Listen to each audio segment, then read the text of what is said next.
Tanpa berlama-lama silahkan kami undang Pak Seto Marsuno dengan topik kita malam ini. Terima kasih Pak Seto sudah hadir bersama-sama kami di sini. Silakan Pak Seto. Iya, terima kasih. Baik, selamat malam untuk Bapak dan saudara-saudara semua. Pertama-tama, terima kasih sudah mengundang saya untuk belajar bersama dengan Bapak Ibu, belajar Alkitab ya. Malam ini, seperti yang disampaikan Pak Warno tadi, kita akan belajar Perjanjian Lama yang ya seringkali dianggap sebagai ya hal yang sulit untuk dibaca, untuk dimengerti. Tapi kalau Bapak Ibu sendiri bagaimana? Selama ini sudah pernah belajar Perjanjian Lama atau belum? Atau pernah belajar apa kalau baca Perjanjian Lama? Kalau pernah bilang begini ya, pernah gitu ya. Ayo pernah nggak Untuk belajar perjanjian lama? Bapak Ibu Oh kalau pernah tuh. nyalakan mikrofon nggak apa-apa. Jangan meditasi terus, meditasinya kan sudah tadi. Jadi yang memungkinkan untuk nyalakan mikrofon, nyalakan untuk bicara. Iya, Nggak apa-apa. Atau kalau saya tanya gini, kalau membaca Perjanjian Lama, kitab favorit Bapak Ibu yang mana? Mazmur. Mazmur. Wah, itu favoritnya untuk orang Katolik. Bapak bisa Ayub, nggak jadi misa kalau nggak ada Mazmur kan? Kejadian, Tanpa Mazmur. Ayub, Pak. Ayo, bersempat baca semuanya. Kejadian. Sempat Iya. baca semua kitab Ayub. Ya, Nah, itu contoh bagus karena kalau misalnya Bapak Ibu mau membaca Mazmur gitu ya, Bapak Ibu hanya ketemu dengan nyanyian dari Mazmur 1 sampai Mazmur 150. Tapi kalau Bapak Ibu membaca kitab Ayub, bagian pertama, bab 1, bab 2, Bapak Ibu ketemu cerita. Bagian akhir dari kitab Ayub cerita. Tapi di antara itu semua itu ada puisi. Terus, ada lagi yang senang dengan kitab lain di Perjanjian Lama? Saya suka Amsal, Pak. Suka Amsal. Ya, Amsal. Saya suka Amsal. ingat saja, hati yang gembira adalah obat. Amsal. Kejadian, Pak. Kejadian. Kejadian. Contoh yang lain lagi. Hampir semua bagian dari kitab Kejadian itu cerita. Ya, hampir semua cerita. Tapi membaca Kejadian bab 1, jangan lupa, itu bukan cerita. Membaca Kejadian bab 5, bagian akhir dari bab 4, bab 5, bab 10, kita ketemu bentuk yang lain lagi. Karena di situ ada daftar keturunan atau silsilah. Saya langsung sebut seperti ini karena kita perlu memperhatikan hal seperti ini kalau membaca Perjanjian Lama. Sekarang Bapak Ibu buka, tutup Alkitabnya sudah siap? Ya. Sudah. Bukakan kitabnya, jangan dibuka dulu. Tutup Alkitabnya lalu baca judul kitabnya. Alkitab Deuterononika. Deuteronika. Alkitab. Kitab Ya. Deuteronika. Deuterononika. Artikel kan? Deuteronomika. Kitab. Ya, itu kata benda, kitab. Jadi judul buku ini adalah buku. Bukan buku. Coba sekarang Bapak Ibu buka daftar isi. Buka daftar isi. Ini kamera yang tidak menyala. Daftar isi. Lihat daftar kitab. Isi kitab. Isi kitab. Perjanjian Kitab. lama. Ah, boleh isi kitab. Isi kitab Ada isi kitab. Perjanjian Lama, Ya.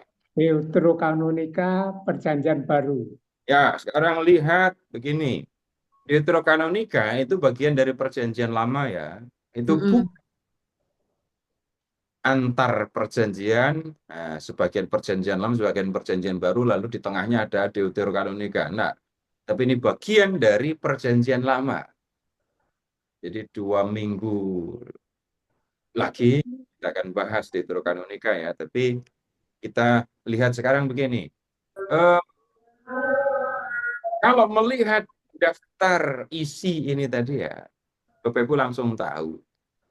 Jadi kitab yang kita pegang itu sebenarnya bukan kitab. Yes.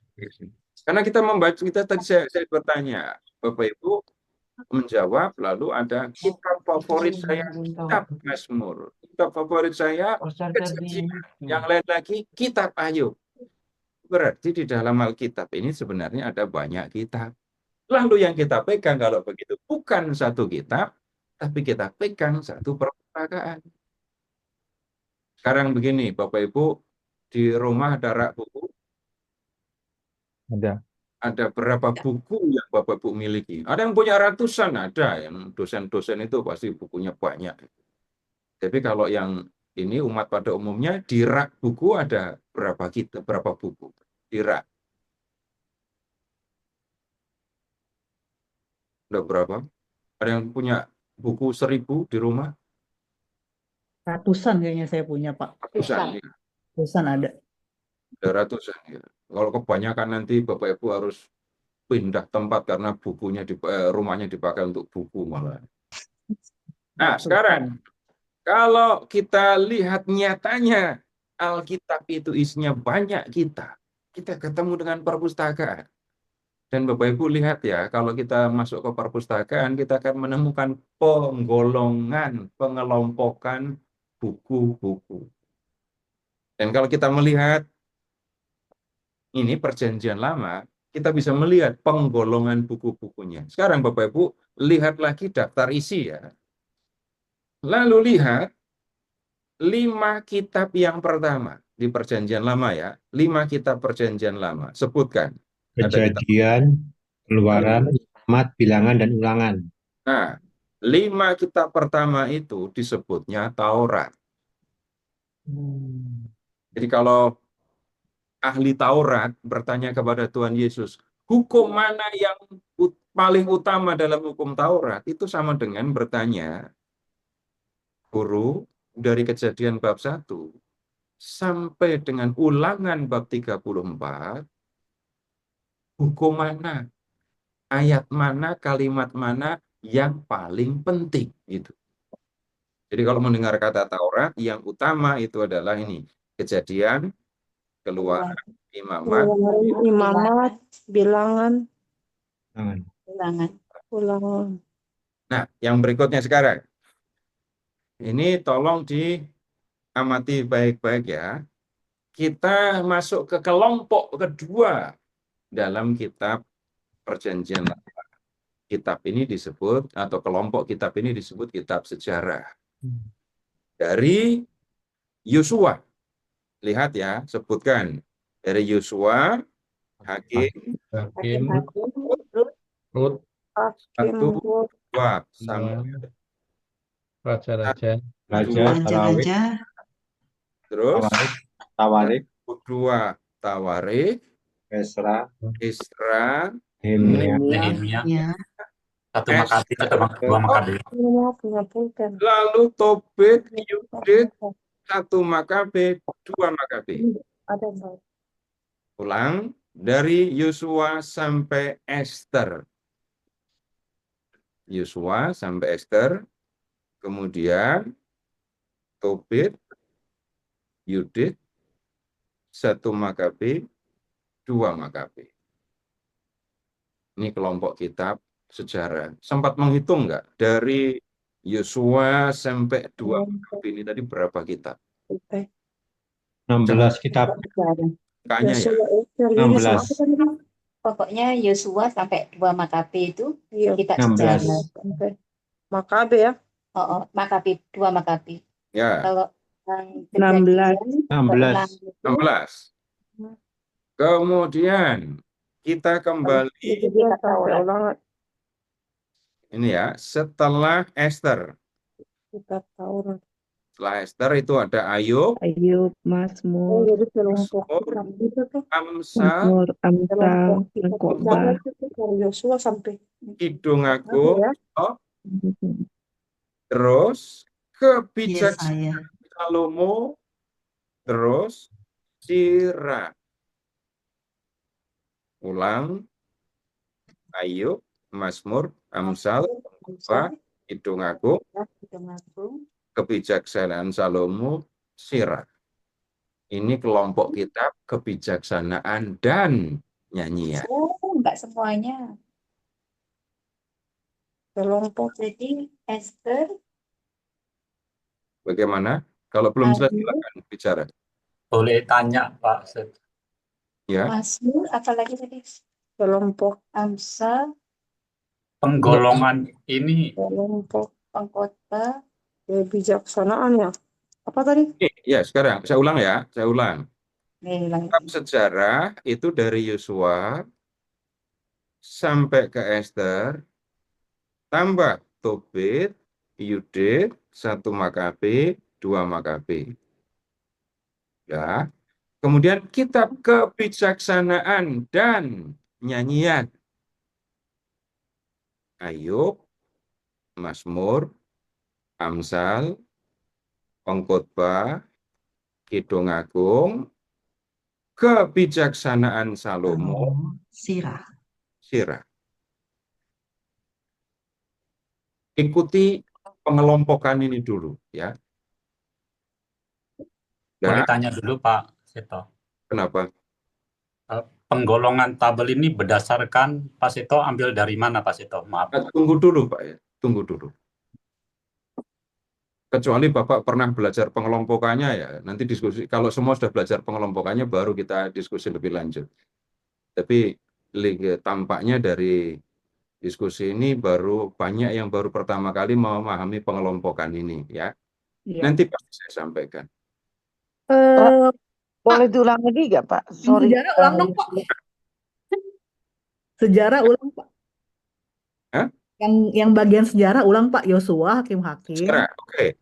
Yosua, Hakim, Rut, 1 Samuel, 2 Samuel, 1 Raja, 2 Raja, 1 Tawarik, 2 Tawarik, Ezra, Nehemia, Esther, kemudian Tobit, Yudit, 1 Makabe, 1 Makabe, 2 Makabe.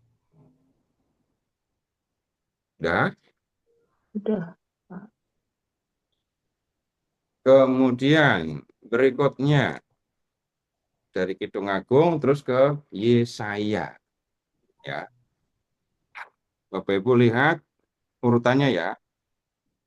Yesaya, Yeremia, lompat, ratapan jangan dihitung dulu. Yehezkiel, Daniel. 4. Ini kitab nabi besar. Ulang, Yesaya, Yeremia, Yehezkiel, Daniel. 4 ya. Ini kitab nabi besar. Pak, tolong deh Pak, golongan kebijaksanaan tadi saya ketelewat tuh. Boleh diulang nggak? Kebijaksanaan. Baik. Ayub, Mazmur, Amsal, Pengkhotbah, Kidung Agung, lalu kebijaksanaan Salomo, Sirah. Ya. Nabi besarnya sudah 4. Kemudian yang berikutnya ke Hosea. Bapak Ibu sudah ketemu, perhatikan di ada nama Hosea. Hosea, Yoel, Amos, Obadiah, Yunus, Mika, Nahum, Habakuk, Zefanya, Hagai, Zakaria, Maleaki. Ini nabi kecil. Coba hitung ada berapa.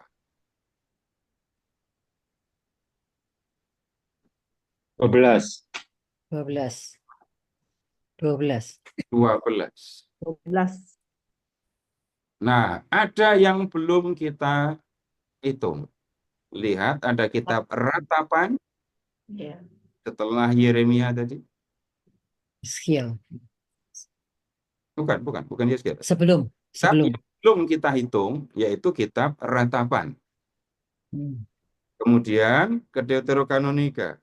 Silahkan lihat, cari nama Baruk. Baruk dan surat Yeremia ya. Ya. Ya. Sekarang kita hitung semuanya ya. Taurat 5. Kitab sejarah tadi ada berapa? 16. Berarti sudah 21. Ya kan? Tambah kitab kebijaksanaan dan nyanyian ada berapa? 7. 7. 21 tambah 7. 28. Terus Nabi besar 4. Lebih besar. berarti jumlahnya berapa? 32. 32. Nabi kecil 12. 12. Berarti ada berapa lagi sekarang? 44. 4. 44. Tambah 2. 46. 2 baru. 2 ratapan dan baru tadi. Jadi semua ada 40. 6. Sekarang Bapak Ibu tolong membuka kitab Baruk bab 6. Maaf, Pak Buka Suto. kitab Baruk. Tambahan Daniel masuk ke mana? Kenapa? Tambahan Daniel masuk. Itu tambahan. Jadi nggak masuk kemana-mana. Masuknya ke kitab Daniel. Tambahan Esther masuknya ke kitab Esther. Itu nggak dihitung satu kitab. Ya. Jadi tambahan Daniel, tambahan Esther, nah itu tambahan ke kitab Daniel, tambahan ke kitab Esther berarti nggak dihitung sebagai satu kitab. Sekarang lihat ke Baruk bab 6.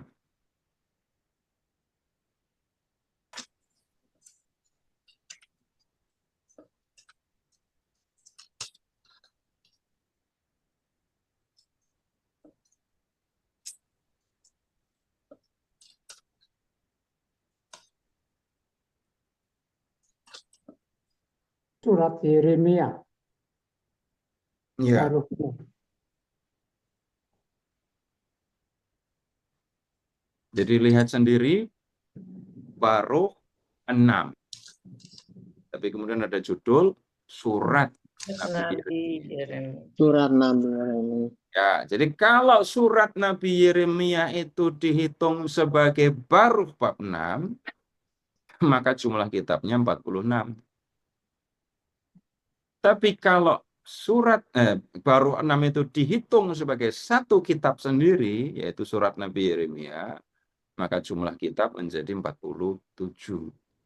Saya tidak minta pendapat dan tidak minta Bapak Ibu memilih masuk atau enggak ke dalam Baruk bab 6.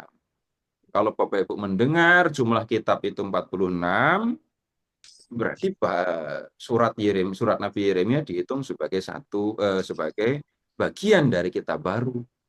Tapi kalau mendengar jumlah kitab itu 47, maka kita harus mengingat, kalau begitu surat Nabi Yeremia dihitung sebagai satu kitab tersendiri itu. Nah, kemudian sekarang gini, sudah sangat sekarang kalau ya yang kita temukan di dalam Alkitab itu sebenarnya satu perpustakaan, bukan satu kitab. Kalau kita hitung perjanjian lama itu 46, lalu perjanjian baru 27, berarti dalam Alkitab itu ada 73 kitab. Sudah jadi satu perpustakaan kan? Ya. Nah, sekarang ini begini, Bapak Ibu, sekarang lihat, untuk melihat, ini kelompok nabi-nabi, sebenarnya gampang kan? Dari Yesaya sampai Maleaki, kecuali Ratapan, itu kan nama nabi. Jadi nama kitab ini diberi nama menurut nabi yang nubuatnya tercantum di dalam kitab ini. Itu sudah jelas. Ini masuk golongan nabi. Kemudian yang sebelumnya tadi ada kitab Itu kebijaksanaan siapa? nyanyian. Kebijaksanaan dan nyanyian. Bapak Ibu begini, kalau mendengar kata kebijaksanaan, ini agak repot saya bicara karena ini sudah pasti banyak orang bijaksana di sini. Bapak Ibu begini dah. Bapak Ibu tolong ingat-ingat, pernah nggak mendengar nasihat dari orang tua yang sampai sekarang Bapak Ibu masih ingat? Ada nggak? Contoh, kasih saya contoh nasihat dari orang tua. Ini Bapak Ibu banyak yang sudah yatim piatu kayak saya kan? Tapi tolong ingat-ingat, nasihat yang masih saya ingat sampai sekarang. Kalau makan dihabisin. Makan dihabisin, itu Bapak Ibu ketemu di buku mana coba? Nggak ada. Tetapi itu contoh yang berkaitan dengan soal kebijaksanaan. Maksudnya begini, kebijaksanaan itu adalah seni dalam menjalani kehidupan. Bagaimana berelasi dengan sesama, bagaimana menjalani hidup. Nggak nyebut-nyebut Tuhan, nggak masalah nggak nyebut Tuhan. Tapi yang disebut kebijaksanaan itu seni dalam menjalani kehidupan. Sekarang begini, kalau kita membaca kitab dari Ayub, ya, kemudian sampai dengan Sirah, Bapak Ibu akan ketemu dengan ya nasihat-nasihat yang berkaitan dengan kehidupan. Tetangga dekat lebih baik daripada saudara jauh. Bapak Ibu dengar itu dari mana? Dalam kehidupan sehari-hari kita ngomong begitu kan? Tapi itu ada di Amsal. Itu ada di Amsal. Seni dalam menjalani hidup. Yang sangat kuat berbicara tentang itu, ini Amsal dan Yesus bin Sirah.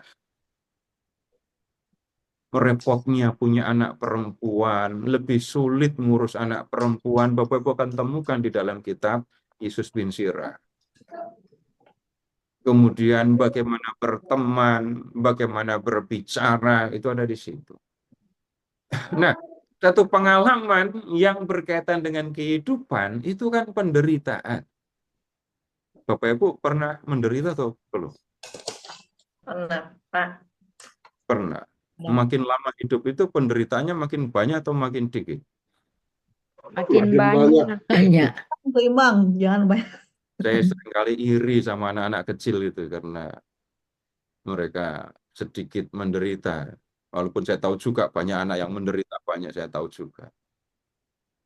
Nah, kitab Ayub itu berbicara tentang pengalaman manusia berkaitan dengan penderitaan. Bagaimana orang harusnya menjalani penderitaan. Kemudian kitab Kidung Agung, gitu ya. Sekarang begini dah, Bapak Ibu pernah jatuh cinta? Masih jatuh cinta apa enggak? Enggak selalu Masih. dengan perempuan, suami, istri, bukan. Tapi amati saja, Bapak Ibu tinggal di dalam keluarga, perhatikan cinta itu. Cinta itu kan sekuat maut kan ya. Itu ibarat cinta itu api. Siram pakai sup juga nggak akan mati. Bapak Ibu ingat-ingat ya, cinta membuat kita sanggup melakukan hal yang mustahil.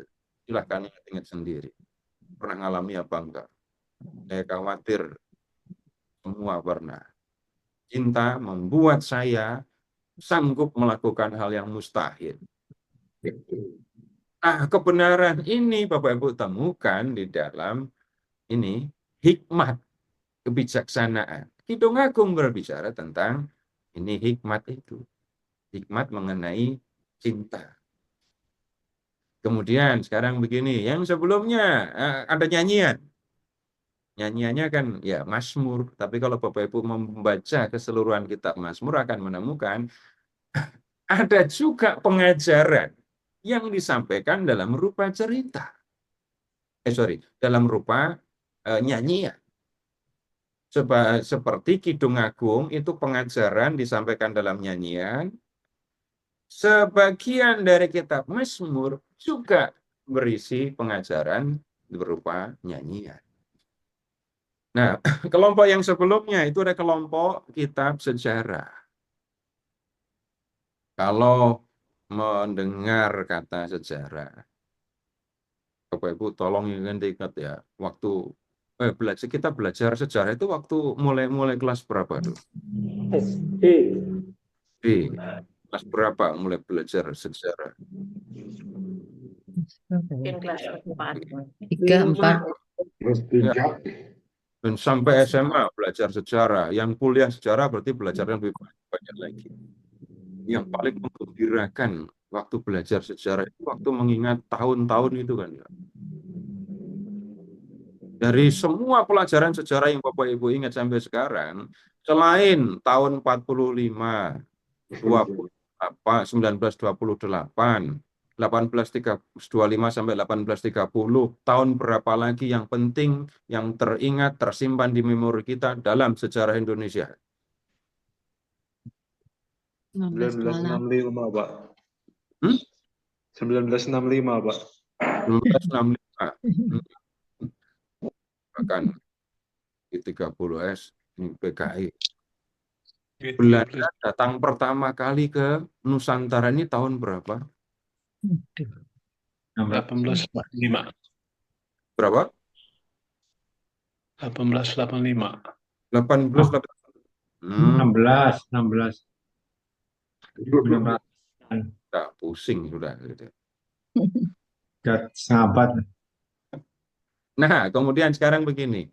Kalau Bapak Ibu mengingat sejarah, kata sejarah, itu kan bicara tentang apa yang dulu terjadi di tahun sekian, di abad sekian. Itu kan. Kalau kita membaca sejarah di dalam Alkitab, yang kita temukan ada kisah tentang peristiwa masa lampau. Tetapi urusannya bukan soal dulu yang sebenarnya terjadi itu apa. Tetapi yang disampaikan di dalam sejarah, kitab sejarah di Perjanjian Lama itu adalah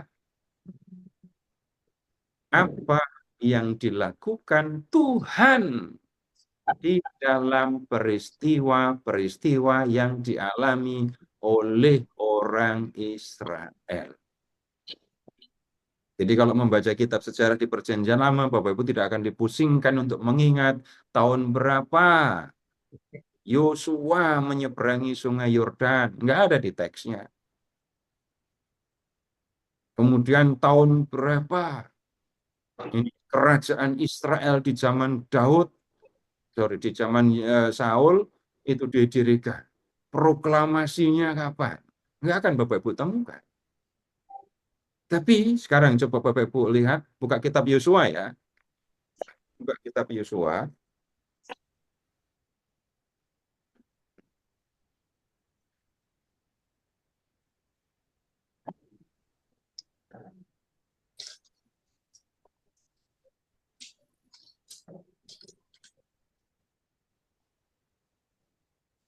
Cari kitab Yosua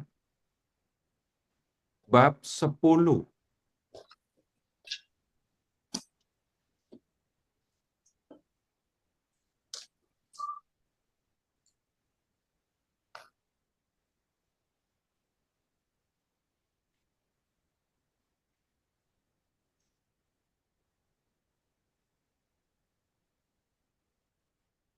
Pertempuran dekat Gibeon. Ya, Yosua bab 10. Coba baca ayat 12.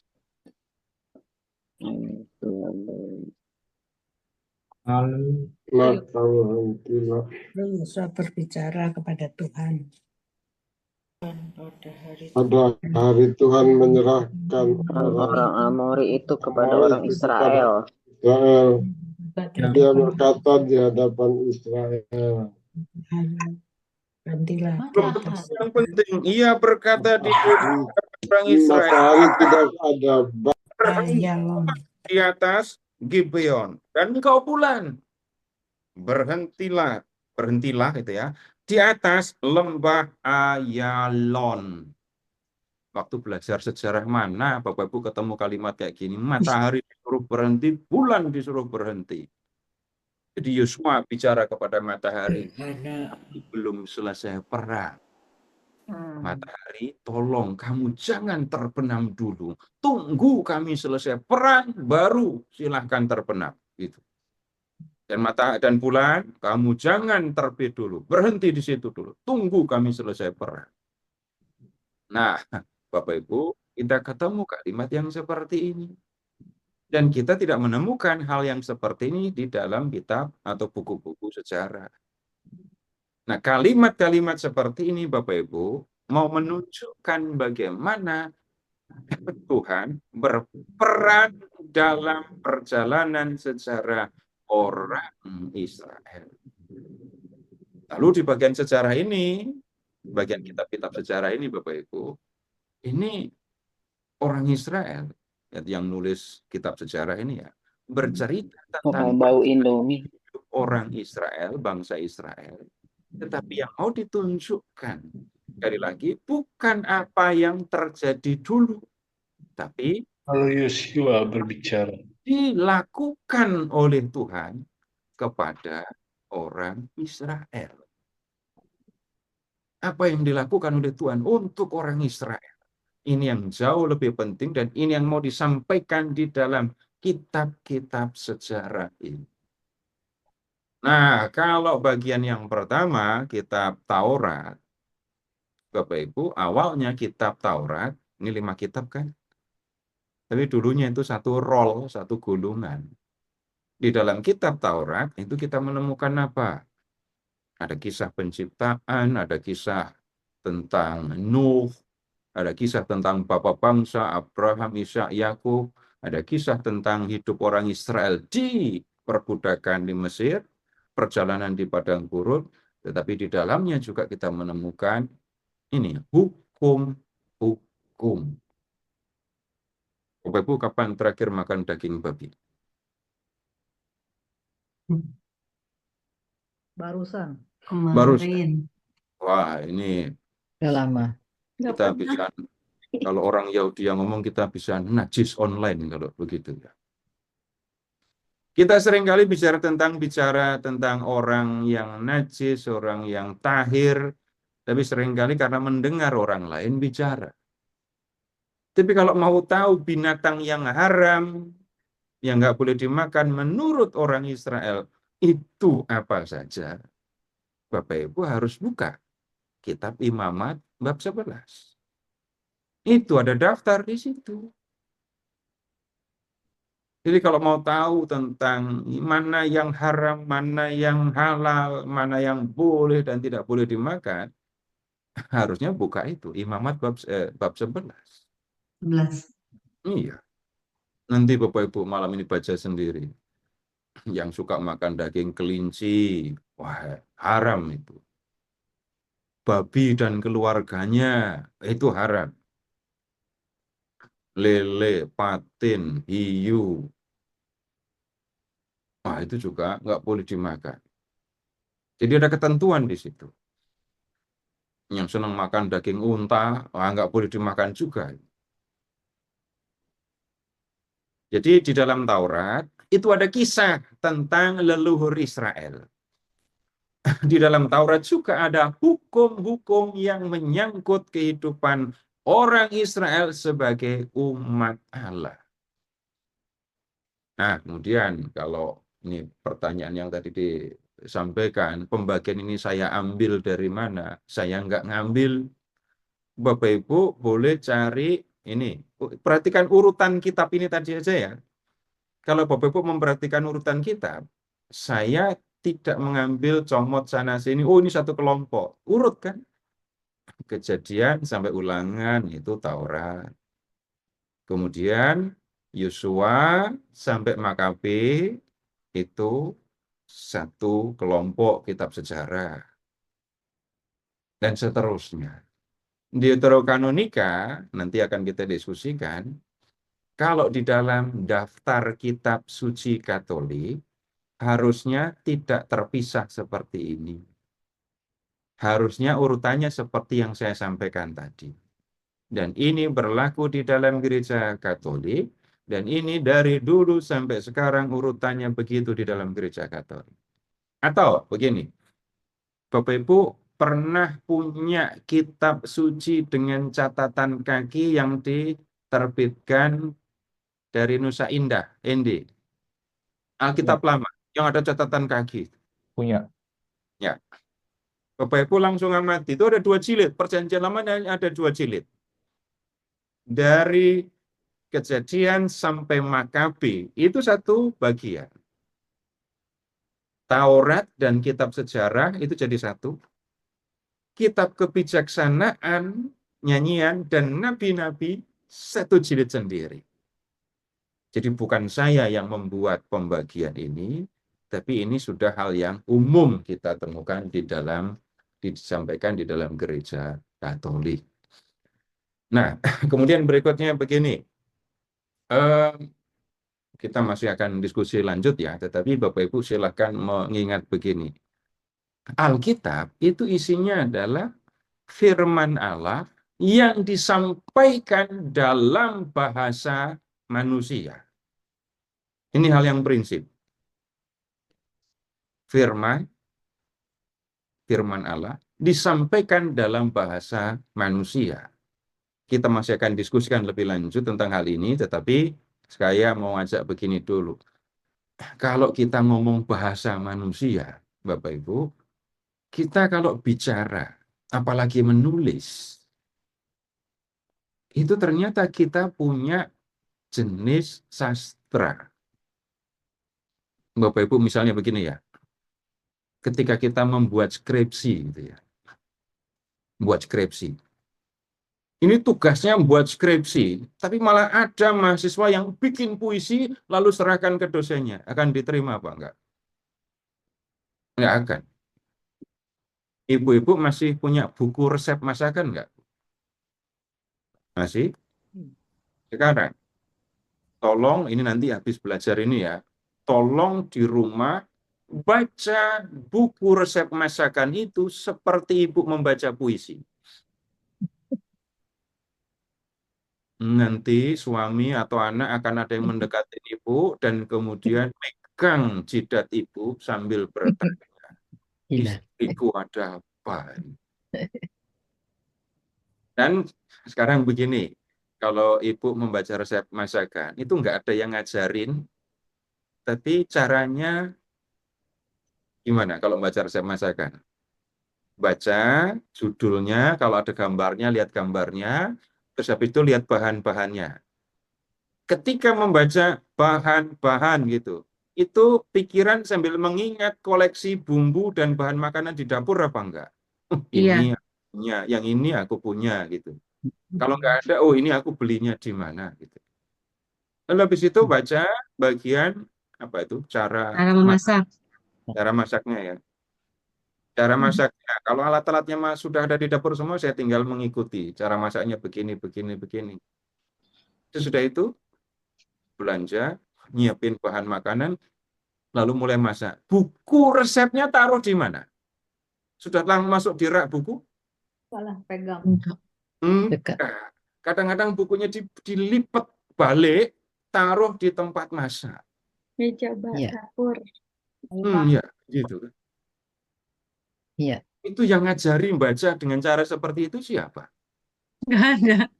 Otomatis. Coba juga ketika Bapak Ibu baca puisi. Coba Bapak Ibu masih bisa mengingat puisi yang Bapak Ibu hafalkan dari kecil sampai sekarang? Nggak ada. Nggak ada. Nggak ada. Khairil Anwar. Aku ya. Kan lari gunung dikejar. Itu peribahasa. Aku gitu ya. Kalau sampai waktuku, ku mau tak seorang akan merayu. Tidak sudah kau. Tak perlu seduskan itu. Aku ini binatang jalang. Dari kumpulannya. Puisi ya. Dan kalau membaca puisi, apalagi disuruh maju ke depan, gitu ya, itu sudah punya nada sendiri kan kalau baca. Tanpa disuruh, sudah begitu. Coba sekarang baca novel.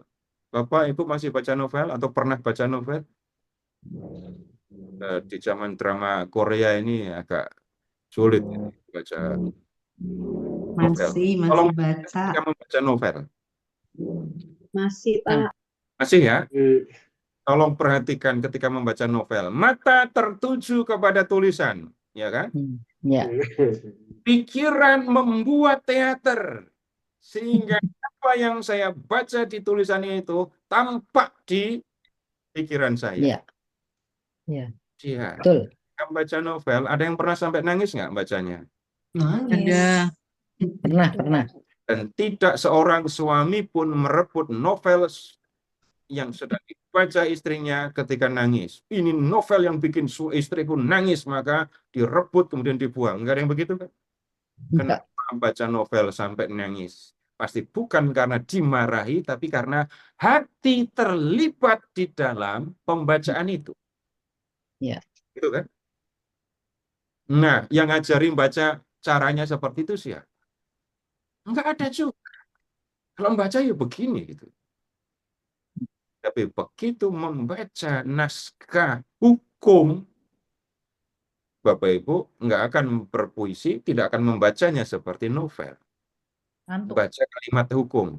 Bacanya akan detail, kata demi kata, lalu logikanya harus pasti, harus jelas. Nah, sekarang begini Bapak Ibu. Kalau orang membaca Alkitab, orang akan berhadapan dengan macam-macam jenis sastra. Nggak bisa dibohongi, nggak bisa dipungkiri. Sekarang, begini. Kalau Bapak Ibu membaca kitab Rut, pernah baca kitab Rut? Baca ya? Rut. Kemudian kitab Esther, kemudian Tobit, Yudit, Yunus. Bapak Ibu itu seperti baca novel. Bapak Ibu nggak bisa baca kitab-kitab ini hanya satu perikop. Nggak bisa. Baca kitab Rut, Esther, Tobit, Yudit, Yunus, Bapak Ibu harus baca dari awal sampai akhir. Kalau nggak sampai selesai bacanya, nggak ngerti. Kita seperti membaca novel kalau membaca kitab-kitab ini. Tapi kalau membaca kitab Kejadian, Bapak Ibu membaca Kejadian bab 12, panggilan Abraham gitu ya. Itu baca perikop juga, baca satu perikop juga bisa. Tanpa harus baca dari bab 12 sampai bab 25, itu keseluruhan kisah Abraham. Jadi ada bagian dari Perjanjian Lama yang isinya cerita. Banyak sekali. Kalau begini ya, atau supaya enggak, ini tolong Bapak Ibu membuka kitab Kejadian aja. Buka kitab Kejadian, cari Kejadian bab 2.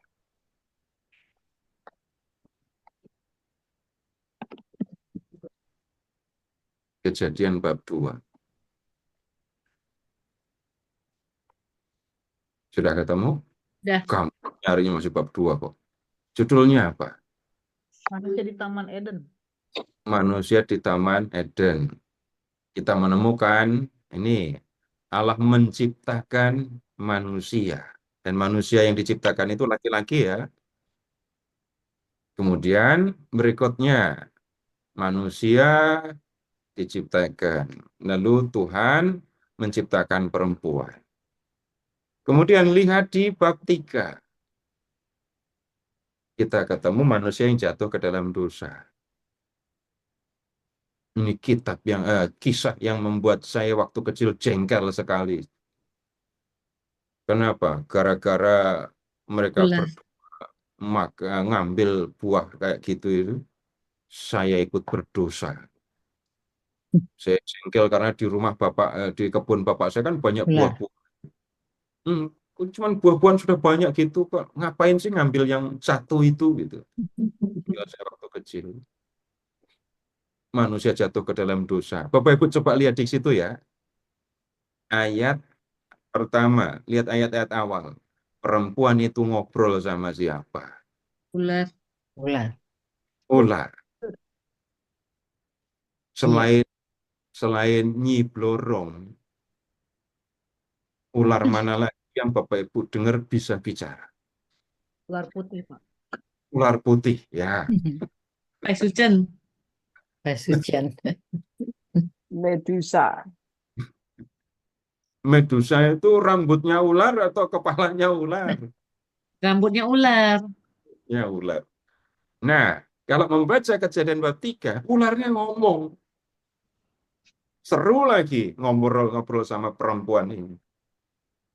Kemudian, sekarang masih di bab 3 ya. Bapak Ibu tolong cari.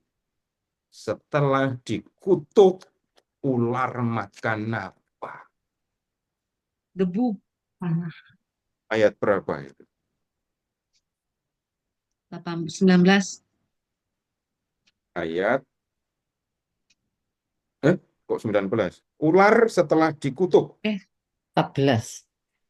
Ayat 3:14. 14. 3:14. Ya. Ya. Sepandai-pandainya Bapak Lalu belajar biologi, pernah lihat nggak ular makan tanah? Enggak. Makan binatang. Dikutuk tidak berkaki ularnya. Lalu setelah dikutuk, ular menjalar pakai perut. Sebelumnya menjalar pakai apa? Pilih aja kepala, punggung, ekor. Hanya itu yang dipunya ular. Tadinya ada kaki ya Pak ya. Lalu kaki nyusut. Tadinya punya kaki ya. Nah, kemudian berikutnya, Bapak Ibu lihat di Kejadian bab 4 itu cerita lagi. Tapi di ini bab 5 ya. Bapak Ibu ketemu daftar keturunan. Dan ini untuk pertama kalinya Bapak Ibu menemukan nama saya di Alkitab. Lihat ayat 3. Bab 5. Bab 4 juga sudah ada sih. Membaca cerita dengan membaca daftar keturunan atau silsilah pasti berbeda. Dan ini dua jenis tulisan yang berbeda lagi. Ya. Jadi kalau bagian besar dari kitab Kejadian habis itu, bab 6 sampai bab 9 kisah tentang Nuh. Lalu bab 10 daftar keturunan lagi. Jadi kita sudah ketemu dua jenis ya, ada kisah, ada daftar. Kemudian sekarang Bapak Ibu tolong membuka Yesaya bab 1.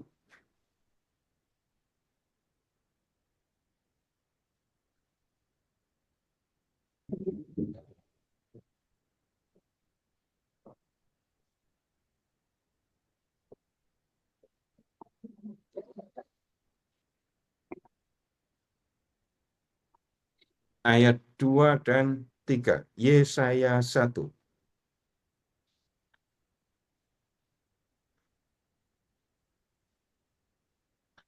Dengarlah hai langit. Dengarlah hai langit. Tunggu dulu. Perhatikanlah hai bumi. Dengarlah hai langit. Perhatikanlah hai bumi. Kenapa? Sebab Tuhan berfirman. Aku membesarkan anak-anak dan mengasuhnya, tetapi mereka memberontak terhadap aku. Terus? Lembu mengenai pemiliknya.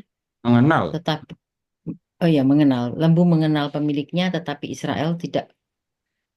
Keledai mengenal palungan yang disediakan tuannya, tetapi umatku tidak memahaminya. Saya berdosa, kaum yang salah dan kesalahan. Dengarlah hai langit, perhatikanlah hai bumi. Loh ini kan langit, bumi diajak ngomong. Luar biasa. Tunggu dulu. Kalau ada benda mati dianggap hidup lalu diajak bicara, dalam sastra ini namanya apa? Personifikasi. Majas. Yang mati Majas. dianggap hidup, diajak ngomong lagi. Majas personifikasi. Personifikasi kan? Kalau nggak percaya, tanyakan saja sama rumput yang Bergoyang. Bergoyang. nggak ditanya, rumputnya malah ya goyang malah. Nah, sekarang lihat ya, Yesaya bicara kepada langit, bicara kepada bumi. Kemudian habis itu Tuhan, gimana kalimat berikutnya? Sebab apa tadi? Tuhan berfirman. Tuhan berfirman. Kita ketemu. Aku membesarkan anak-anak dan mengasuhnya, tapi mereka berontak terhadap aku. Terus lembu mengenal pemiliknya. Tapi Israel tidak. Israel tidak. Keledai mengenal palungan yang disediakan tuannya, tapi umatku tidak memahaminya. Kalau ini namanya apa? Dalam sastra, dalam puisi.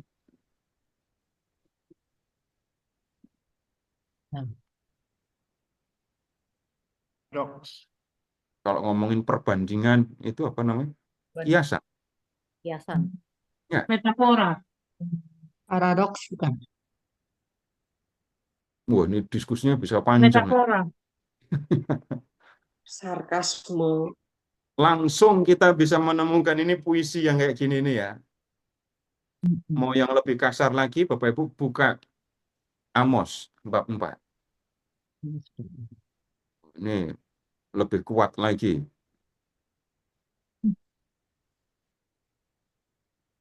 Amos bab 4. 9. Hukuman terhadap perempuan sama. Jangan baca judulnya, enggak seru baca judulnya. Baca ayat 1, baru seru. Dengarlah firman ini. Lembu-lembu basam Yang menginjak orang miskin, yang berkata kepada suami, mari supaya kita minum-minum. Jadi Amos bicara kepada siapa? Hai lembu-lembu. Lembu. Iya, lembu. Sebenarnya kalau Amos bicara kepada lembu, jawaban lembu itu normalnya gimana? Lembu itu bunyinya gimana? Melenguh. Dengarlah firman ini, hai lembu-lembu basan yang tinggal di gunung Samaria, yang berkata kepada tuan-tuan, bawalah kemari supaya kita minum-minum. Di terjemahan yang baru sudah langsung. Tuan itu suami. Berarti lembu-lembu itu perempuan ya? Bapak-bapak. Basan itu tempat di ini sebelah timur Galilea, di utara ya. Curah hujan tinggi, tempatnya subur, rumput tumbuh subur. Tanahnya subur, rumputnya subur, cocok untuk ternak. Dan ternaknya adalah lembu. Lembu diternakkan di tempat yang seperti ini, hasilnya lembunya akan gimana? Gemuk sudah. Amos menyapa para perempuan yang di gunung Samaria, di kota Samaria. Bukan nyonya-nyonya, enggak. Lembu-lembu basan. Kenapa Amos menyebut mereka lembu-lembu basan? Karena mereka gemuk-gemuk gitu. Yang jangan tersinggung. Amos bicara kepada orang Samaria, ya. Ini lebih kasar lagi yang bicara. Tapi ini bahasa puisi lagi. Kita ketemu bahasa puisi. Kemudian sekarang begini.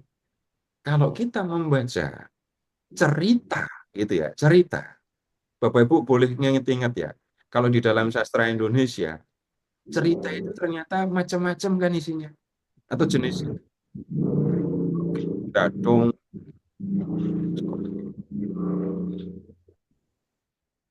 Ada banyak jenisnya. Lalu ada cerita sejarah. Nah, kemudian ada cerita tentang orang yang pernah hidup dan benar-benar ada, tapi ceritanya dilebih-lebihkan. Nah, cerita itu ternyata ada macam-macam. Bapak Ibu membaca Injil, Tuhan Yesus menjadi materi cerita dari Matius, Markus, Lukas, dan Yohanes. Tapi Tuhan Yesus sendiri juga bercerita. Adalah seorang yang turun dari Yerusalem ke Yeriko. Cerita tentang orang Samaria yang murah hati. Nah, sekarang nyatanya yang kita temukan di dalam Alkitab seperti itu. Dan kita tidak bisa membacanya dengan cara yang sama, memahaminya dengan cara yang sama. Ada satu lagi untuk contoh ya, Bapak Ibu buka kitab Amsal.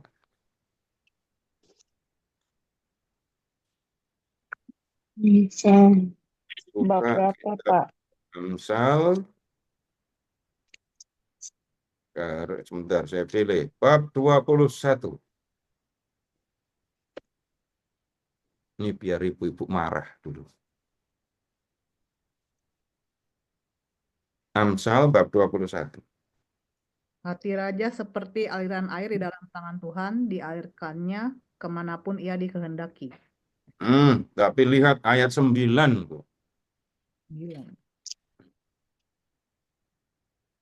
Lebih baik tinggal di sudut sotoh rumah daripada serumah dengan perempuan yang suka bertengkar. Bener nggak tuh? Benar sekali. Ada yang lebih berat lagi. Coba lihat ayat 19. 19. Amsal berapa tadi, Pak? 21. Lebih baik tinggal di padang gurun daripada tinggal dengan perempuan yang suka bertengkar dan pemarah. Yang serong Benar bibirnya lagi lagi. bebal. Nah, sekarang. Ini kalau membaca Amsal yang seperti ini, banyak perempuan yang tersinggung. Kenapa? Salah Serong. baca. Amsal ini tidak pernah ditulis untuk menilai perempuan. Ya. Tapi sekarang begini, saya tanya sama ibu-ibu yang punya anak laki-laki. Ibu yang punya anak laki-laki. Tolong ingat-ingat. Ketika anak sudah cukup umur, ibu menyampaikan nasihat tentang memilih Perempuan. yang akan jadi istri. Ya. Yang tidak boleh dipilih, yang harus dihindari, perempuan yang mana? Cerewet. Terus apa lagi? Pemalas. Malas. Apa lagi? Kasar. Kasar. Terus? Bebal. Enggak, yang biasa ibu sampaikan kepada anak-anak. Yang pernah ibu sampaikan kepada anak-anak. Yang bisa masak. Enggak bisa masak. Pak, saya Yang bisa masak. itu. Orang tua yang sayang Matre. harga. Galak. Sekarang begini, ibu sedang memberi nasihat Yang perawan. lagi tentang milih perempuan untuk jadi istri. Ibu tidak sedang menilai para perempuan kan? Amsal itu nasihat untuk anak laki-laki. Nah, sekarang begini. Kalau membaca dua Amsal ini tadi ya, lebih baik tinggal di atap rumah daripada diam serumah dengan perempuan yang suka bertengkar. Lebih baik tinggal di padang gurun daripada tinggal dengan perempuan yang suka bertengkar dan pemarah. Ini bukan menilai perempuan, tapi ingat, kalau kamu cari perempuan untuk jadi istri, jangan cari perempuan yang kayak gini. Nanti kamu akan susah. Kayak neraka, Pak. Waduh, serem sekali. Dari mana kita bisa tahu ini? Nah, sekarang begini, gampang kok. Bapak Ibu coba lihat ke Amsal bab 10. Amsal 10. Ayat berapa, Pak? Ayat 1. Amsa Salomo, anak yang bijak, mendatangkan sukacita kepada ayahnya. Tetapi anak yang bebal adalah kedukaan bagi ibunya. Baik, ini juga bukan ini Amsal untuk menilai anak-anak ya. Tapi ini nasihat untuk anak-anak. Kalau kamu Iya. berhikmat, orang tuamu senang. Jadilah anak yang berhikmat. Berikutnya lagi, masih di kitab Amsal. Bapak Ibu, sekarang coba lihat ke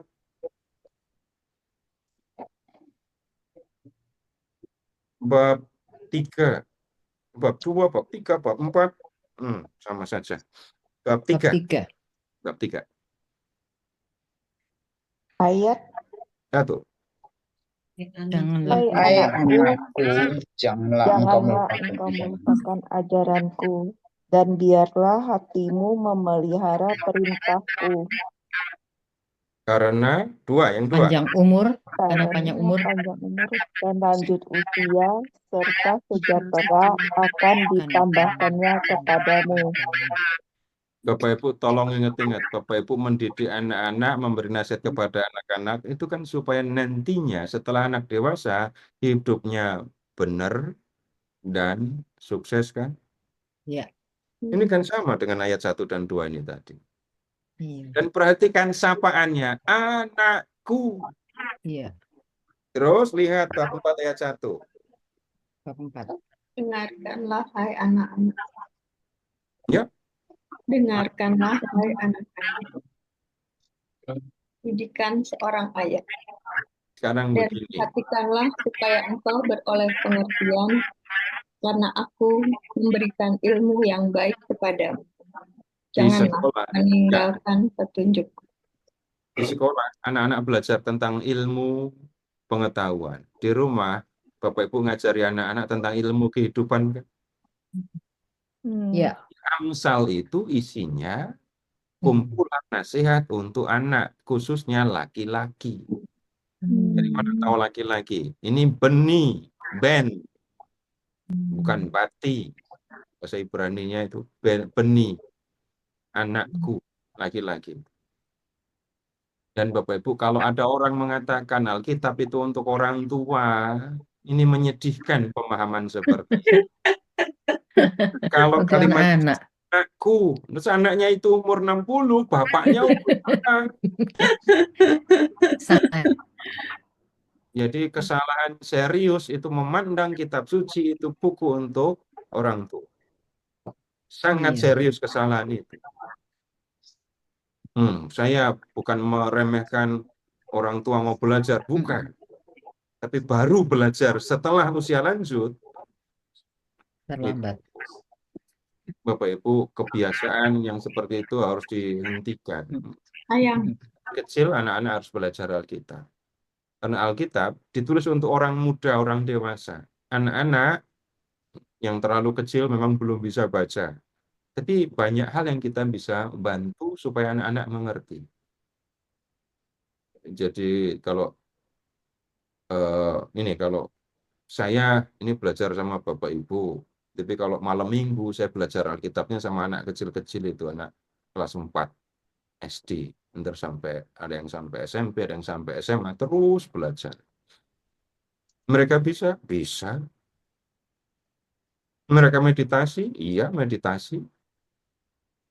Jadi sebelum belajar pasti meditasi. Tadi malam pembukaan tahun baru ini ya. Ini saya minta mereka untuk membuat tanda salib, menghafal doa Salam Maria, tapi bahasa Latin. Senang mereka? Iya, senang. Nanti itu kenapa saya minta begitu? Nanti doanya untuk tanda salib, Salam Maria, Bapa kami, bahasa Latin aja nanti. Membiasakan mereka. Tapi selebihnya yang utama itu belajar Alkitab. Tadi malam datang berapa? 40 anak.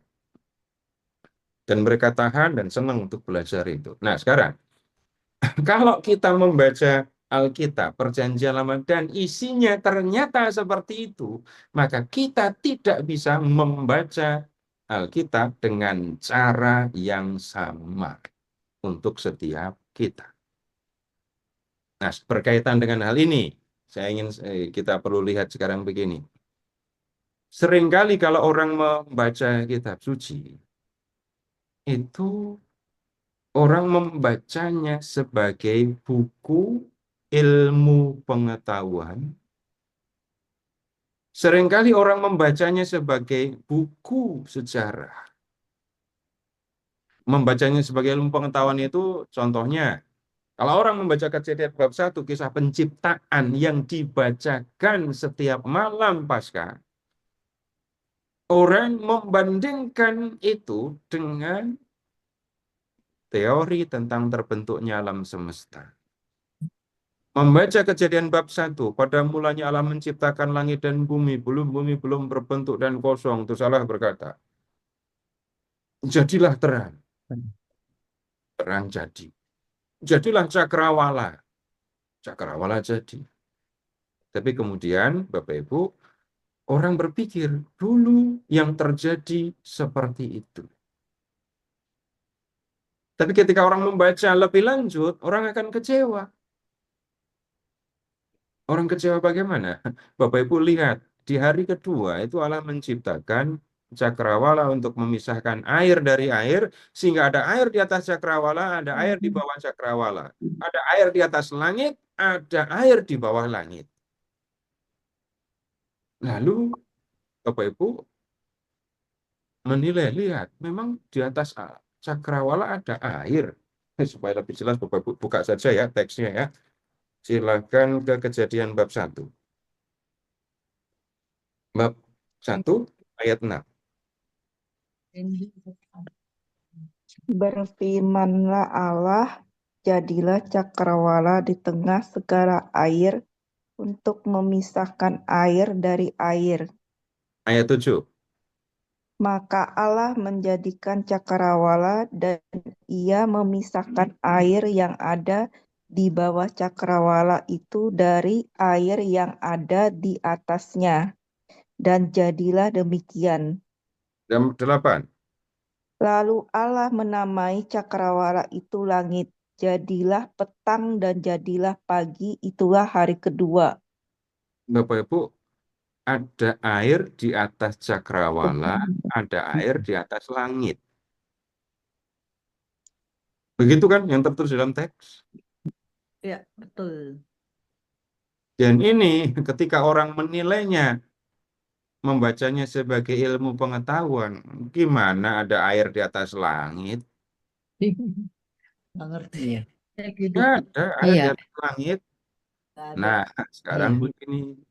Kalau orang membaca Alkitab sebagai buku ilmu pengetahuan, resikonya seperti ini. Nggak cocok dengan ilmu pengetahuan. Coba lihat ya 29 dan 30. Berfirmanlah Allah, lihatlah, aku memberikan kepadamu segala tumbuh-tumbuhan yang berbiji di seluruh bumi dan segala pohon-pohonan yang buahnya berbiji. Itulah akan menjadi makananmu. Terus 30. Tetapi kepada segala binatang di bumi dan segala burung di udara dan segala yang merayap di bumi yang bernyawa, kuberikan segala tumbuh-tumbuhan hijau menjadi makanannya. Dan jadilah demikian. Baik, Bapak Ibu perhatikan ayat 30. Semua binatang itu herbivora. Itu kan? Iya. Ya. Iya, makan tumbuh-tumbuhan hijau. Ya, jadi dulu itu sebenarnya singa tidak punya taring, gigi singa, geraham semua seperti gigi sapi gitu. Belum ada T-Rex. Nggak ada T-Rex, Pak. Kita kan ngomong karnivora. Karnivora. Singa karnivora, ciri karnivora apa? Giginya. Nah, lu masa begini nggak cocok lagi sama ilmu pengetahuan. Kemudian ada masalah? Enggak. Yang masalah itu yang baca. Udah tahu ini buku resep masakan, dibaca seperti baca puisi, salah sendiri kan? Iya. Nah, sekarang begini. Bapak Ibu silahkan mengingat kebenaran-kebenaran yang Bapak Ibu pernah terima di dalam hidup. Bapak Ibu tahu kebenaran ilmiah? Tahu. Pergi ke sekolah itu belajar tentang kebenaran ilmiah. Ya, tentang ilmu pengetahuan. Mau belajar yang pakai logi-logi itu loh. Mau belajar psikologi, biologi, itu kan ilmiah. Kebenaran ilmiah. Lalu Bapak Ibu juga menerima kebenaran historis. Apa yang sebenarnya terjadi di tahun 1825 sampai dengan tahun 1830. Perang Diponegoro. Perang Diponegoro. Perang Diponegoro. Lalu kebenaran historis itu apa? Kebenaran historis itu berbicara tentang apa yang sebenarnya terjadi pada waktu itu. Apa yang sesungguhnya terjadi. Bahwa perang ini benar terjadi selama 5 tahun. Kemudian ini Belanda mengalami kerepotan yang sangat serius sampai harus mendatangkan pasukan khusus termasuk yang dari Ternate. Belanda mengalami kerugian besar sekali. Rugi, utangnya banyak sekali. Setelah perang Diponegoro selesai, mereka harus mengembalikan utang-utangnya. Untuk mengembalikan utang, Belanda menjalankan politik tanam paksa, gitu kan? Itu yang kita pelajari waktu sejarah dulu. Pengaruhnya untuk Bapak Ibu sekarang apa? Merdeka, iya. Tapi kemudian, sekarang begini, ada lagi kebenaran yang lain. Bapak Ibu silahkan mengingat cerita-cerita rakyat. Cerita-cerita rakyat. Cerita rakyat mana yang Bapak Ibu masih ingat sampai sekarang? Tangkuban Perahu. Malin Kundang. Malin Kundang. Ya, bertanya, jawabannya nomor 1 dan nomor 2 itu. Jepitung. Kemudian apa yang dilakukan oleh Sang Kuryang? Kawini ibunya. Kawini ibunya. Sekarang begini. Ya. Tahun berapa si Sang Kuryang nendang perahu lalu perahunya jadi gunung? Tahun Batu. Nggak tahu. Tahun berapa Sang Kuryang bendung sungai? Nggak tahu. Nggak tahu. Nggak ada kali, Pak. Coba sekarang berikutnya, teori terbentuknya gunung. Ada nggak teori dengan tendangan? Tangkuban Perahu. Nggak ada. Nggak ada. Untuk belajar vulkanologi kayak apapun nggak akan ketemu. Tapi sekarang saya tanya sama ibu-ibu lagi. Ibu punya anak laki-laki? Punya anak cowok? Punya. Punya. Yang punya jawab punya ya. Cakep apa enggak? Cakep. Cakep dong. Saya tanya sama ibu saya dulu ya. Sekarang begini. Seorang ibu tidak akan jatuh cinta dan tidak akan menjadi istri dari anaknya setampan apapun dia. Benar apa enggak? Betul. Betul. Tapi ini kebenaran apa? Tadi saya sudah menyebut ada ilmiah, ada historis. Yang ini beda. Ini kebenaran moral. Ya kan? Ya. Ini saya tidak tahu kapan Sang Kuryang ketemu dengan Bantung Bontowoso yang dibikin Candi Prambanan itu ya. Tapi dua cerita itu menunjukkan cinta itu sanggup membuat orang melakukan hal yang mustahil. Ya. Disuruh bikin danau, bendung sungai dalam 1 malam, kerjakan. Disuruh bikin candi 1000, waktunya 1 malam, dikerjakan. Tapi kalau dihitung beneran itu 254, karena Bantung Bontowoso marah, 1 candi ditendang, terus jatuh ke arah selatan, jadinya Candi Bubrak gitu. Kalau bicara historisitas, nggak benar cerita ini. Tapi kalau bicara tentang moral, ini benar. Begitu kan? Nah, kalau membaca Alkitab, kita tidak mencari kebenaran ilmiah, kita tidak mencari kebenaran historis. Saya tidak mengatakan Yesus tidak historis ya. Tokoh Yesus, tokoh Daud, Abraham, dan seterusnya itu historis. Tapi yang disampaikan dari dalam Alkitab itu bukan kebenaran historis. kadang-kadang juga bukan kebenaran moral. Ya, ada agak aneh dengernya ya. Karena apa? Bapak Ibu akan menemukan hal-hal, ini perintah Tuhan kok aneh tuh ya. Masa Tuhan menyuruh memusnahkan semua orang Amalek, termasuk yang masih netek. Kemudian Bapak Ibu membaca kitab lain, masa perbandingannya, kiasannya, itu pakai lokalisasi. Lalu apa yang dicari di dalam Alkitab? Kebenaran iman. Kebenaran iman itu apa? Kebenaran yang menyangkut atau kebenaran mengenai Allah, jati diri Allah, dan apa yang dikehendaki. Itu yang kita cari di seluruh Alkitab. Kalau ada yang nggak cocok dengan ilmu pengetahuan, nggak sesuai dengan sejarah, nggak sesuai dengan moral, Bapak Ibu, itu bukan soal. Karena yang kita mau cari kebenaran iman. Apa yang mau disampaikan di dalam Alkitab mengenai Allah, jati diri Allah, dan mengenai kehendaknya. Sekarang ambil contoh ya supaya jelas, supaya nyata gitu ya. Bapak Ibu balik ke Kejadian bab 1. Itu secara ilmiah nggak cocok. Sampai Kejadian bab 3 juga, loh ini gimana sih? Nggak sesuai dengan pengetahuan, ilmu pengetahuan. Tapi sekarang ke Kejadian bab 1. Bapak Ibu tolong mengingat referen yang kita nyanyikan di nyanyian pujian di malam Paskah. Maka jadilah petang dan pagi, hari pertama sampai ke-6 gitu ya. Hari ke-7 istirahat. Kemudian pertanyaannya gampang. Bagaimana Allah mencipta? Caranya bagaimana?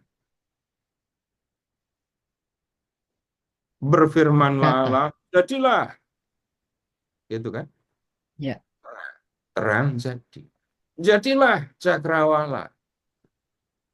Hanya dengan mengucapkan firman, apa yang difirmankan oleh Allah terjadi. Yang tadinya tidak ada, jadi ada. Kalau hanya dengan mengucapkan kata, lalu yang dikatakan itu terjadi, kalau begitu Allah itu bagaimana? Maha kuasa. Maha kuasa. Maha Sakti. Sakti. Ya. Oh, Maha Sakti, kita jarang dengar itu. Kuasa, Allah, kuasa. Maha Sakti, itu nggak pernah ya. Maha kuasa. Maha kuasa. Tapi sekarang begini, kita mempunyai ungkapan Allah itu Maha Kuasa. Maha Kuasa itu kalau di kepala saya dulu dengarnya bisa melakukan apa saja. Apa saja itu apa? Nggak ngerti. Tapi kalau membaca kitab Kejadian bab 1, lihat manusia melihat alam semesta, langit, laut, bumi gitu ya. Dan kemudian dikatakan semua itu dibuat oleh Allah. Dan Allah membuatnya dengan mengucapkan kata. Oh, itu artinya Allah itu Maha Kuasa. Berapa kali dikatakan bahwa laut itu baik. Ini baik, baik. Karya ciptaan Allah itu baik, indah. Itu artinya Allah yang Maha Kuasa itu bukan hanya sanggup melakukan penciptaan, tapi menata ciptaan dengan baik. Tapi dengan baik. Artinya Allah Maha bijaksana. Itu untuk contoh. Dan Bapak Ibu nggak akan kerepotan mempertahankan ini, masa ular makan tanah. Bukan itu. Mau makan tanah, mau makan apa, terserah. Atau kalau membaca Kejadian bab 3 yang ular makan tanah tadi ya. Bapak Ibu ingat-ingat. Ingat-ingat ya. Begini. Bapak Ibu pernah bersalah? Nah. Ketika Bapak Ibu bersalah dan ditunjukkan kesalahan, apakah pertama kali dulu langsung mengatakan, menengok diri sendiri, lalu mengatakan, iya, aku salah? Enggak. Enggak. Tidak. Reaksi wajar Bantah. itu adalah mengatakan, aku tidak bersalah, dan yang lain itu yang salah. Ya. Itu Ya itu anak Adam itu kayak gitu. Ketika Adam ditunjukkan, ditanya, kamu Adam, kamu makan buah itu ya? Buah yang aku larang Enggak. itu. Enggak. Adam jawab apa?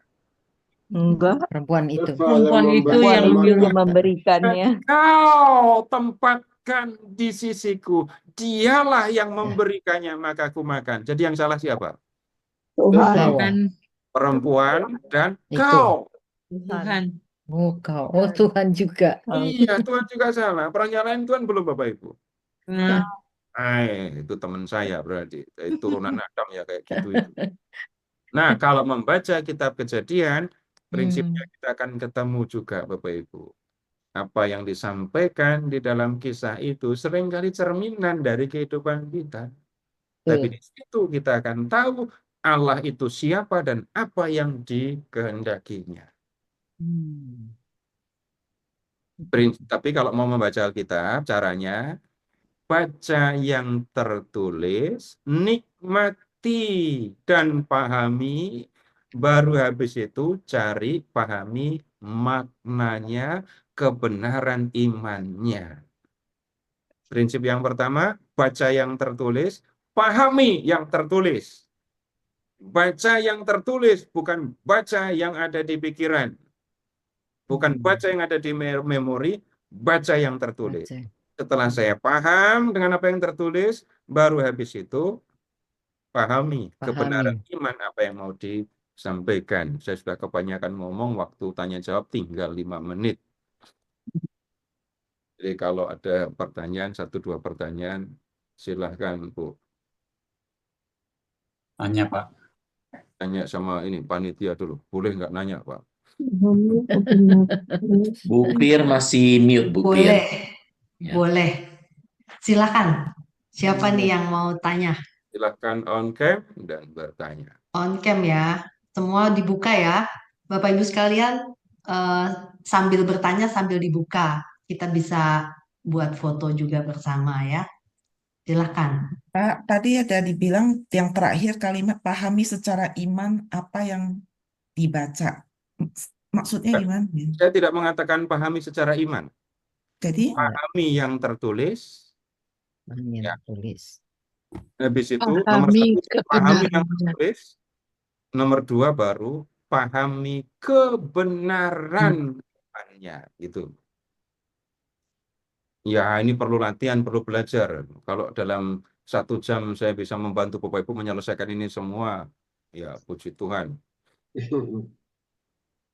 Tapi itu prinsip. Jadi mungkin belum bisa kita lakukan langsung, semua langsung bisa, enggak. Tapi menikmati pembacaan, memahami yang dibaca, nomor 1.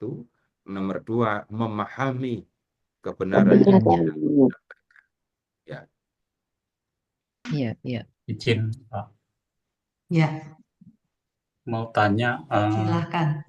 Tadi kenapa diajarkan ke anak-anak itu bahasa Latin?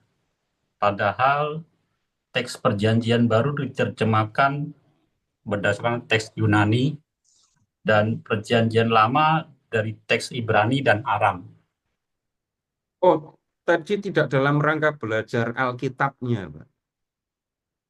Tapi saya sampaikan, ini anak-anak kalau malam minggu kumpul di pembukaan tahun ini, kita belajar doa-doa bahasa Latin. Untuk apa? Doa inilah yang akan kami doakan selanjutnya.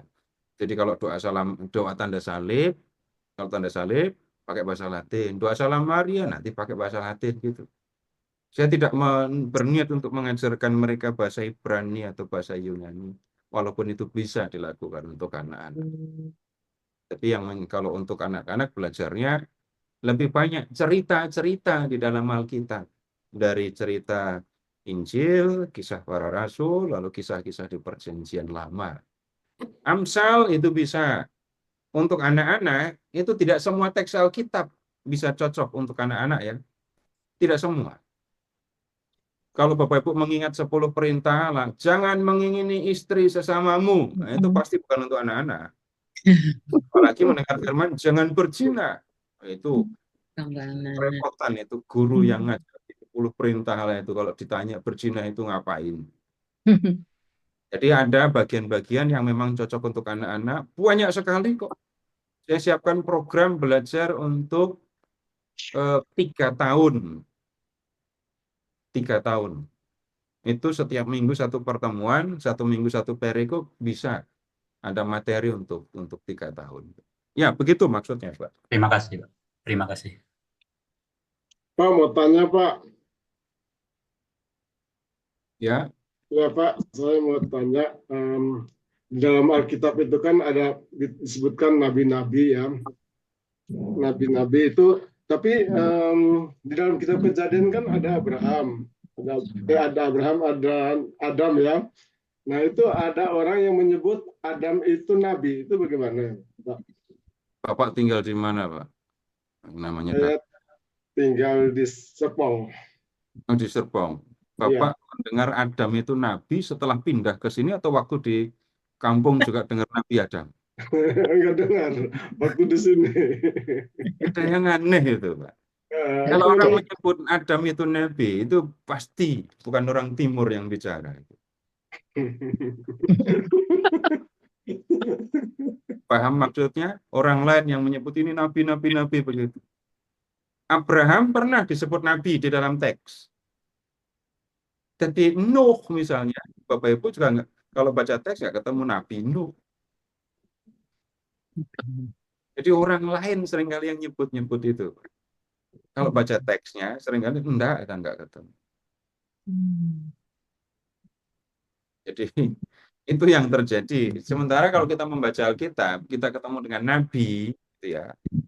Itu pemahamannya beda dengan yang biasanya orang sampaikan. Oke, kalau begitu minggu depan kita bicara tentang salah satunya kita bicara tentang nabi gitu ya. Jadi nabi, pemahaman mengenai nabi memang agak berbeda Pak dengan yang orang lain paham. Bedanya apa? Itu apa-apa nabi gitu. Sementara di Alkitab itu yang tadi kita lihat Yesaya sampai Maliaki, ya itu baru nabi gitu ya. Sementara gitu dulu Pak ya. Pak, mau Terima tanya. kasih Pak Seto. Pak, boleh nanya satu lagi? Boleh nggak Pak Seto? Ya, silahkan. Satu lagi kan? Terakhir ya. Ini, ya. Karena ini kan tadi katanya kitab-kitabnya ini dicampur semua dalam Perjanjian Lama. Apakah kita harus membaca kitab suci ini urut atau boleh kita apa maksudnya hari ini kita mau yang mana dulu atau apa gitu? Ada macam-macam jenis teknik membaca ya. Saya tidak termasuk yang menganjurkan baca urut. Untuk yang mulai membaca, baru mulai membaca, baca yang disenangi. Baca yang paling gampang. Yang paling gampang itu yang mana? Baca cerita. Baca cerita. Ini baca cerita. Teknik membaca cerita itu seperti apa? Seperti waktu baca novel itu loh. Mata ngelihat tulisan, pikiran terlibat, lalu saya pelajari. Tokoh ini baik ya. Ini jadi teladan ini. Daud melakukan tapi dia berani ngaku kalau salah, misalnya gitu. Iya. Baca yang menggembirakan, yang menyenangkan dulu. Kalau mau belajar sabar ya, baca yang susah-susah. Bapak Ibu baca kitab Imamat bab 1 sampai 7, habis itu cerita kalau sanggup. Bilangan. Bilangan masih lebih gampang. Imamat 1 sampai 7. Yes. Bapak Ibu akan belajar sabar karena akan membaca sesuatu yang seolah sepertinya muter-muter dan saya nggak ngerti. Tapi kemudian berikutnya, ini bercandanya ya. Bisa juga kalau membaca urut dari depan sampai belakang, itu seringkali yang dilakukan adalah membaca dalam rangka menyelesaikan dan punya pengalaman membaca. Tapi agak sulit membaca untuk menikmati seperti yang saya sampaikan ini kalau caranya begitu. Jadi sekali lagi untuk yang baru mulai membaca, baca bagian-bagian yang berupa cerita. Dari Kejadian sampai akhir itu banyak kok cerita. Lebih dari separuh Alkitab isinya cerita. Jadi kalau membaca cerita di dalam Alkitab, sudah lebih dari separuh Alkitab kita baca. Begitu, Bu. Ya, Terima kasih, Pak. terima kasih Pak Seto. Ya. Terima kasih Bapak Ibu sekalian. Minggu Terima depan kasih. kalau ditanya kitabnya ada apa aja di Perjanjian Lama, udah inget kan? Iya. Inget nggak? Nanti ditanya loh sama Pak Seto. Terus pesennya Pak Seto ya, Nggak dihafalin tapi. baca yang tertulis ya. Lalu kemudian pahami, nikmati, dan pahami kebenaran imannya. Bacanya sambil dinikmati ya Alkitab itu ya. Disarankannya Ya. bacanya yang kisah-kisah dulu ya, kalau supaya lebih menarik. Oke, terima kasih sekali lagi Pak Seto atas pengajarannya. Bolehkah tulis di chat Bapak Ibu sekalian atau kita kasih reaction ya? Aduh, Pak Setonya udah nggak ada nih ya, langsung masih ada ya Pak ya. Kita Ada kasih masih. reaction yuk. Reaction buat Pak Seto silahkan.